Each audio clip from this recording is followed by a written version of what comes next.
നമസ്കാരം, ഞാൻ Pooja Vijayan. Chemmanur international jewellers Kaumudi ഹെഡ്ലൈൻസിലേക്ക് സ്വാഗതം. Powered by ARMC. കാത്തിരുന്ന കൊടിയേറ്റം.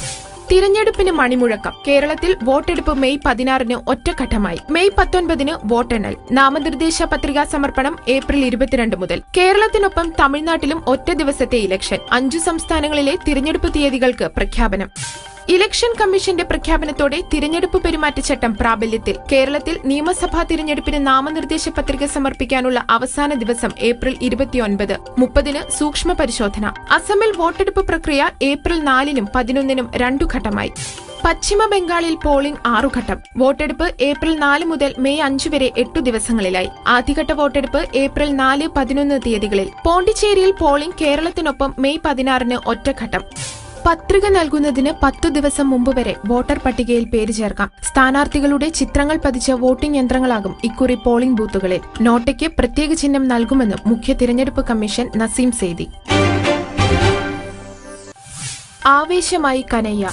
ജയിൽ മോചിതനായതിനു പിന്നാലെ JNU സമരനായകൻ കനയ്യകുമാറിന് പിന്തുണയും വിമർശനവുമായി രാഷ്ട്രീയ നേതാക്കൾ. കനയ്യകുമാർ വെറുതെ കിട്ടിയ പ്രശസ്തി ആസ്വദിക്കുകയാണെന്ന് കേന്ദ്രമന്ത്രി വെങ്കയ്യ നായിഡു. രാഷ്ട്രീയം വെടിഞ്ഞ് പഠനത്തിൽ ശ്രദ്ധ കേന്ദ്രീകരിക്കാൻ ഉപദേശം. അതേസമയം കനയ്യകുമാറിന് BJP നേതാക്കളെക്കാൾ ദേശഭക്തിയുണ്ടെന്ന് ബീഹാർ മുഖ്യമന്ത്രി നിതീഷ് കുമാർ. JNUവിലെ വിദ്യാർത്ഥി നേതാക്കളെ മോദി സർക്കാർ അടിച്ചമർത്താൻ ശ്രമിക്കുന്നുവെന്നും ആരോപണം. ജയിൽ മോചിതനായി തിരിച്ചെത്തിയ കനയ്യയ്ക്ക് ക്യാമ്പസിൽ ആവേശോജ്വല സ്വീകരണം. JNUവിൽ കനയ്യകുമാർ ഇന്നലെ നടത്തിയ പ്രസംഗത്തിൽ നരേന്ദ്രമോദിക്കും സ്മൃതി ഇറാനിക്കുമെതിരെ രൂക്ഷ വിമർശനം ഉന്നയിച്ചിരുന്നു. ഇടം നോക്കി ഇടത്തേക്ക്. ഇടതുമുന്നണിയിൽ നിന്ന് അർഹമായ പരിഗണന കിട്ടുമെന്ന് പ്രതീക്ഷിക്കുന്നതായി കേരള കോൺഗ്രസ് വിമതർ. പുതിയ പാർട്ടിയായല്ല, മുമ്പ് മുന്നണിയിൽ ഉണ്ടായിരുന്നവരായാണ് തങ്ങളെ പരിഗണിക്കേണ്ടത്. LDFുമായുള്ള ചർച്ചകൾ തുടരുമെന്നും വിമത വിഭാഗം. മാണി ഗ്രൂപ്പ് വിട്ടവരെ ഉൾക്കൊള്ളിക്കുന്ന കാര്യത്തിൽ തീരുമാനം വിശദ ചർച്ചയ്ക്ക് ശേഷമെന്ന് LDF കൺവീനർ വൈക്കം വിശ്വൻ. മുന്നണി യോഗം ഉടൻ വിളിച്ചു ചേർക്കുമെന്നും വിശദീകരണം. മറ്റു പാർട്ടികളിൽ നിന്ന് വരുന്നവരെ സ്വീകരിക്കുന്നത് ഇടതുമുന്നണിയുടെ രാഷ്ട്രീയ പാപ്പരത്തമെന്ന് VM സുധീരൻ. താമര വിരിയിക്കാൻ മുന്നൊരുക്കം.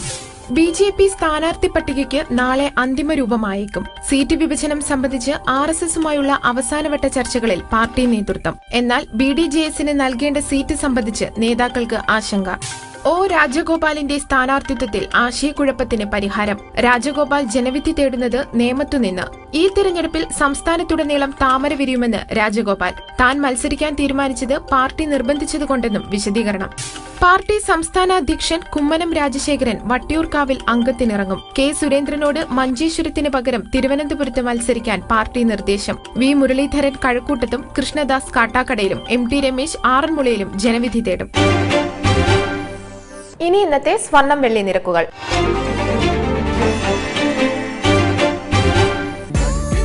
ദുബായ് ഗോൾഡ് ആൻഡ് ഡയമണ്ട്സ് സ്വർണം വെള്ളി നിരക്കുകൾ നിങ്ങൾക്കായി അവതരിപ്പിക്കുന്നത് ദുബായ് ഗോൾഡ് ആൻഡ് ഡയമണ്ട്സ്.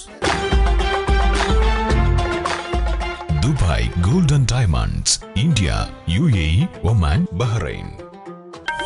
സ്വർണം ഗ്രാമിന് 2675 രൂപ, പവൻ 21,400 രൂപ. വെള്ളി ഗ്രാമിന് 39.16 രൂപ.